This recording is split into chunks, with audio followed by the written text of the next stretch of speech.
basically, I paint the sheet, like these huge sheets of paint, and I hand paint these sheets, and then I cut them into, the tees, I mean look at that, it's the teeniest, tiniest little strip, and the sheets are like huge, and I'm just like stripped all the way up, and then I organically just like pick from the pile. Never, ever do I do two pieces that touch each other. Like if I cut these two together, I never put those two together, ever. And like this piece right here, this, for example, this pink, that took me 7 hours to do that pink right there.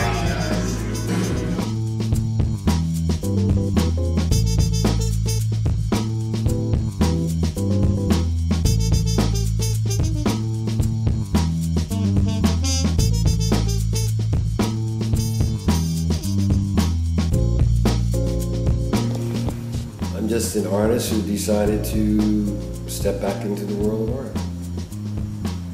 I'm a multimedia expressionist. I paint, I make tapestries, I write poetry, I perform, compose music, and I love the artistic world, even though I stepped out of it for so long. It's always been love. Why did you step out? Jaded, too much mimicry, too much we'll take this as opposed to that. My concurrence, for example, was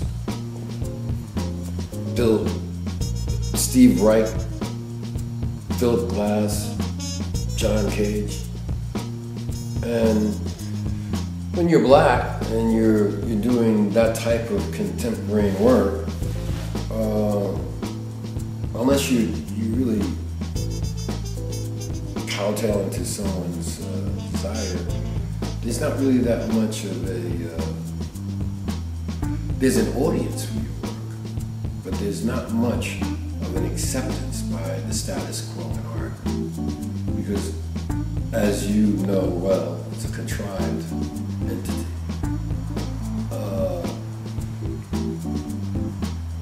They would give them gigs, big gigs, and I would play prestigious improvisation places. You know, they had an audience that would buy records from them because they would be heard. Me, I was a cult hero because all the musicians wanted to play with me. And you get tired of it, it just jades you. It really does, it jades you. And you just say, well, you know what? I'm tired of talking about these goddamn people. I'm tired of trying to prove myself to them. I'm tired of having to prove myself to them. I grew up, my father was one of the greatest saxophonists ever, and he sacrificed that for his kids and his wife. So I knew the virtues of artistic application, and it hurt me to get out of it, but I did. And then I met Miss Mackenzie Tate Early, and life began anew. You were inspired again?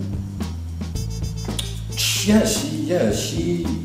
had me put paint on a canvas again. She didn't even know I knew how to paint. We were just gonna do it for I guess we were having fun. But once I did it, from the very first stroke, it made me understand that I had been missing something in my life. And now I'm back involved with it in its totality, and even more so than me having to be the execution of the art. What I'm trying to offer now, is a forum for people to express themselves in an alternative space that will allow that expression. And especially in this city, everyone talks about how great it is and how artistically wonderful it is. That might have been before, but it's not today. That probably was really true in the 60s. But today's world in San Francisco is kind of contrived. It's a contrived art. And most people want to do the same thing so that they don't have to have that confrontation that I had. And, I'm offering that possibility, that's all. You know?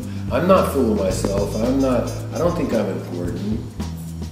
If anything, it's just the contrary. I'm just single. I just have an understanding that most people don't have because they won't examine their own feeling. And if you can't examine your own feeling, you can't produce art. Art is definitely a collaboration between your inside and outside worlds. You can't live there unless you live there.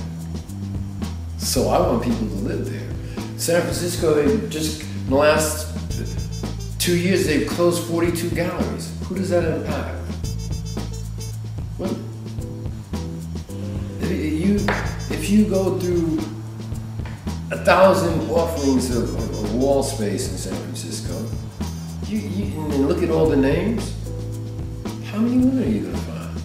You can count them on your hand at any given time. So when they close galleries, this has always been the case. This has always been the case. Man has always been afraid of woman. So because he can't produce life, he's afraid of life. And isn't that the same thing with music? It's the same. It's art. Yeah, that's how it is with art. Yeah. It's always the original music is song. And who has the most beautiful voices in the world? The pygmy from Africa. Those little people sing like angels. Those women have voices. I mean, if you love music, you cannot not love this sound, this glorious sound that permeates the forest, you know? And they're so old that they still live by their old ways. And that art is still there. I'm sorry, I'm born of my mother. I wasn't born of my father. So I have no problems accepting that. Most men are misogynists because they can't give birth to life. So they hate women. You know, me, I love women. I mean, I'm born a woman. I was born in a temple. And my mother, she will have died tomorrow, at exactly 3 o'clock this morning, a year ago. And I think about the lessons she offered me, that she gave me, and I just want to have an enduring respect for that. And I think it's ironic that I could have, on her death anniversary, an all-woman show, you know, and have my child in it, have my 10-year-old daughter in that show. Meaning, that transcendence is a different elevation that I'll perhaps never really get a chance to fully grasp. I'm 70 years old. But she will be astounding. She will be an astounding artist. And if I can be the impetus for that, and I deny that, I live in denial and won't accept that offering that I can give to her, I have no right to even perform. You know? Whatsoever. I won't have a right. That's how I feel about it, you know. basically.